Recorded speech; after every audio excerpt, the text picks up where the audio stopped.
ভাই রে ভাই কি বড় 45 মিনিটের ভিতরে পৌঁছে যাবে।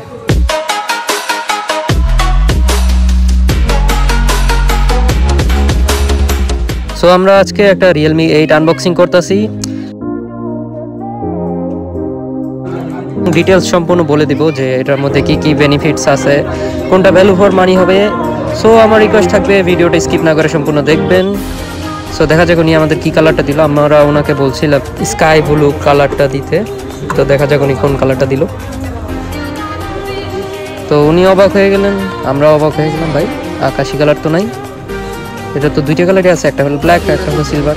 তো আমরা তো গুগলে দেখলাম আকাশি কালার আছে, পরে দিয়ে দেখি গুগলে আসলে আমরা রং ছিলাম। তো এটা আসলে Realme 7 Pro, ওইটাতে শুধু ছিল আকাশি কালার। আকাশি কালারটা আসলে বেশ সুন্দর। তো যাই হোক, কপালে নাই, যেটা আছে এটাই নিয়ে ফেললাম, এই সিলভার কালারটা। সো এটার বিস্তারিত বলতেছি। সো এটার মধ্যে আপনারা 4টা ক্যামেরা পাবেন। ইনসাইডে তো বেশ বড়সড় একটা চার্জার দেখা যাচ্ছে। ভাই সাব এত বড় চার্জার, 30 ওয়াটের চার্জার উনি বলতেছে। সো এটা নাকি চার্জ দিলে 45 মিনিটে ফুল চার্জ হয়ে যায়, একবার 0 থেকে 100 পর্যন্ত। 5000 mAh ব্যাটারি, মাত্র 45 মিনিটে ফুল চার্জ। ওয়াও, সেই ভাই মজাই আলাদা। ওই যে ডাট কি জানি লেখা আছে, সুপার ডাট বলতেছে উনি। তারপর একটা টাইপ সি কেবল দেখতে পাচ্ছি আমরা, খুবই সুন্দর সাদা কালারের। অবাক হয়ে গেলাম আমরা, ভাই এত সুন্দর। আমার কাছে বেশ চার্জারটা ভ্যালু ফর মানি মনে হচ্ছে। তো তার সাথে ভিতরে একটা টিপিও কেস দেখতে পাচ্ছি, খুবই অসাধারণ। অন্যান্য ফোনে আজকাল কেস টেস দেয় না, তো এখানে কেস দিছে যেহেতু দাম একটু বেশি। আমার কাছে মনে হচ্ছে একটা কালো কালার, আসলে এটা একটু কালো। বেশি সাদা হইলে হলুদ হয়ে যায় পরে, বেশি দিন না যেতে যেতে। তো কালো হতে ভালো হয়েছে, হলুদ হবে না, এটা একটা ভালো কাজ করছে। তো অবশ্য টিপিএ কেসগুলো ফোনের জন্য অনেক ভালো হয়ে থাকে, যেহেতু এটা কোম্পানি বানায়। এখন দেখতে বেশ সেই সুন্দর লাগতেছে ভাই। পিছনের 4টা ক্যামেরা, আইফোন ভাব লাগে। ও একটা কথা, এটা কিন্তু সাইড ফিঙ্গার না, এটা হলো ইন ডিসপ্লে ফিঙ্গারপ্রিন্ট। তো আমরা এখন এটা একটু রিবুট করে দেখি, মানে আর কি সেট আপ করে দেখি কী অবস্থা। সো এটার সাথে আপনারা যে প্রসেসরটা পাচ্ছেন, ওই প্রসেসরটার মডেল হলো MediaTek Helio G95 gaming processor ওনা বলতেছে।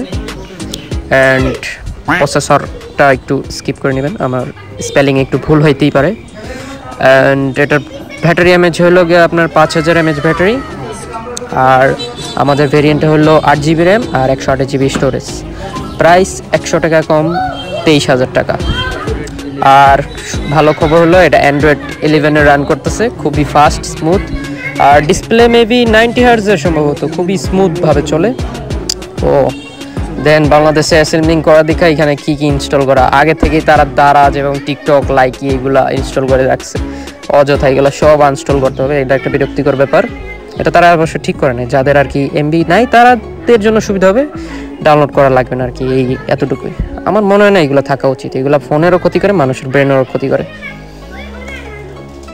অ্যান্ড কেনার সময় অবশ্যই এই বক্সটা খুবই কেয়ারফুলিভাবে খেয়াল করে নেবেন, আনঅফিসিয়াল অফিসিয়াল ডুপ্লিকেট নকল এসব। তো এটা Realme 8 QR কোড আছে এবং বাংলা লেখাও আছে, বাংলাদেশে অ্যাসেম্বলিং করা। তো ফার্স্টে আমরা হাতে নিলাম ফোনটা, ও খুবই সুন্দর লাগছে, স্লিম আছে, 5000 mAh ব্যাটারি হওয়ার পরেও স্মুথ, খুব সুন্দরভাবে আপনার যেরকম ইচ্ছে এরকমভাবে কাস্টমাইজ করতে পারবেন। আর এটা কালার ওয়েস অপারেটিং সিস্টেম। তো আমরা একটা থিম সেট আপ করতেছি। এবং এটার ক্যামেরা হিসেবে আপনার 64 মেগাপিক্সেল পাইবেন ব্যাক ক্যামেরা, আর সামনে 16 মেগাপিক্সেল পাইবেন। আসলে ভাই মেগাপিক্সেল যতই বেশি দিক না কেন, তারা তো 64 আর 128 256 মেগাপিক্সেল বলে আসলে তেমন একটা লাভ নাই, এটা মাথায় খেয়াল রাখবেন না। আসলে চোখের দেখাই হলো সুন্দর, ক্যামেরা যদি চোখের দেখাতে সুন্দর মনে হয় তাইলে মনে করবেন এই ক্যামেরা ভালো। আচ্ছা, অনেকক্ষণ ধরেই তো বকর করলাম, এবার একটু ভালো লাগলে লাইকটাও করে দিন। আর প্রশ্ন থাকলে অবশ্যই কমেন্ট করবেন, কমেন্ট অনেকেই করেন না, কমেন্টটা আসলে কোন জায়গায় করতে হয় এটাও মনে হয় জানেন না। কমেন্টটা ভিডিওর নিচেই দেখবেন কমেন্ট লেখা থাকে, ওইটা একবারে লাইক টাইক তারপর সাবস্ক্রাইবের নিচে লেখা থাকে, ওইখানে কেউ কমেন্ট করবেন। তো এখন আমরা সেট আপ করে নিই আমাদের ফোনের ফিঙ্গারপ্রিন্টটা। অ্যান্ড একটা কথা বলতে ভুলে গেছিলাম, এটা ডিসপ্লে হচ্ছে সুপার অ্যামোলেড ডিসপ্লে, তাই এটার ইন ডিসপ্লে ফিঙ্গারপ্রিন্ট দেওয়া আছে। এবং এতে আপনারা সুবিধা পাবেন ডিসপ্লে HD+ ডিসপ্লে, তাই আপনারা HD ভিডিও, ফুল HD ভিডিও দেখতে পারবেন। এবং রেজুলেশন খুবই ভালো, দেখতে অনেক ক্রিস্পি লাগবে।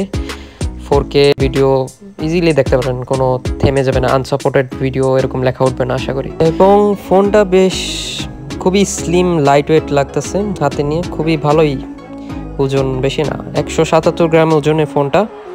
এবং ব্যাক সাইডে যে ডিজাইনটা তারা দিয়েছে খুবই সুন্দর এবং দেখতে অনেকটা প্রিমিয়াম মনে হবে, কিন্তু হাতে প্রিমিয়াম আর এইটা নেওয়ার পরে প্রিমিয়াম মনে হবে না, কারণ এটা যেহেতু প্লাস্টিক ফোন, সামনে গ্লাস, ব্যাক পার্টে গ্লাসের মতন একটা দেওয়া আছে, ওটার নাম গ্লাস্টিক, কিন্তু ভাববে না যে এটা আবার গ্লাস, ওটা হচ্ছে প্লাস্টিক, মানে চাচের একটা প্লাস্টিক বলতে পারেন, গ্লাসের মতন দেখতে। অ্যান্ড এটা গেমিংয়ের জন্য এতটা বাজে না, গেমিংয়ের জন্য খুব ভালোই হবে আমার মতে। প্রাইসটা একটু ওভার প্রাইস, যেহেতু 23,000 টাকা বলতে গেলেই।